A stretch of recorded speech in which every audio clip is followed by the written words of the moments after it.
The ski world is buzzing this season with the growth of the Indy Pass. Outside Online recently had an article about this pass, and it got all the clicks, all the views. People care about this alternative to the big mountain mega pass.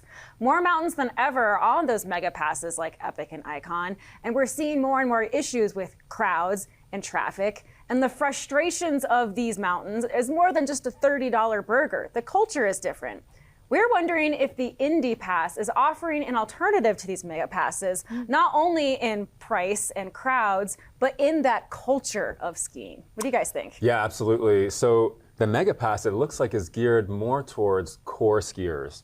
So unlike myself, I live in a place where there's not any ski mountains near me in Bentonville, Arkansas. So if I were to visit family, let's say in northern Idaho or central California, I would be more inclined to buy the Indy Pass simply because it's a little less expensive. It allows me to just take my skis and find a mountain, a mom and pop mountain that doesn't have the traffic. It might have a little bit of the more mom and pop feel, bed and breakfast feel. Yeah. I remember growing up and going to Granby, which is on the Indy Pass. Cool. And it's a mountain that just has a lodge and cheap pizza and really good skiing. The snow seems to be just as good as a Winter Park or Breckenridge. Yeah, money can't buy good snow. And I think it's worth acknowledging this isn't a true pass. You only get 2 days at each resort, and if you want more, you have to get the add-ons.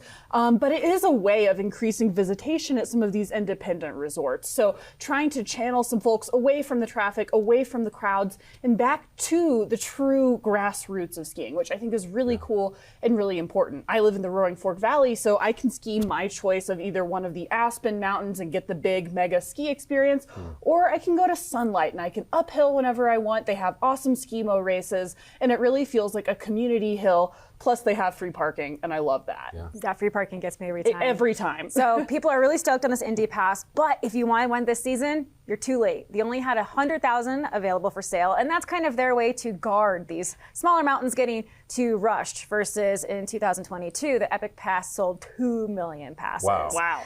But you're still not too late to check out these other alternative passes, because the Indy Pass isn't the only one. There's also the GEMS card here in Colorado, and I use that card. I ski Monarch Mountain on that card, which has slow lifts. It has one lodge that you can bring your own lunch into, and security's not going to tackle you for bringing in outside food. And I've also skied Loveland Ski Area lot on their own independent pass. It's also on the GEMS card. And it's not just Colorado. There's the Wisconsin Ski Passport that gets you access to the small hills in Wisconsin. And I really hope it comes with a free cheesehead. Yeah, I tell you what, every time I drive I-70, I feel like I am sitting in the middle of a 1 million car pileup. So I'd be psyched to see more people going towards these independent resorts. And these independent versus mega passes aren't your only options when it comes to having a boutique ski experience. You can always buy a home on Powder Mountain or join the Yellowstone Club, so that the only other people you see skiing are your neighbors and their security detail. Sounds easy to do. Yeah, You must be nice. have choices, is what I'm saying. But I'd be curious to know what our audience is skiing. Where do you like to ski? What do you think about these big passes versus the little guys? Give us a shout at TOS@OutsideInc.com.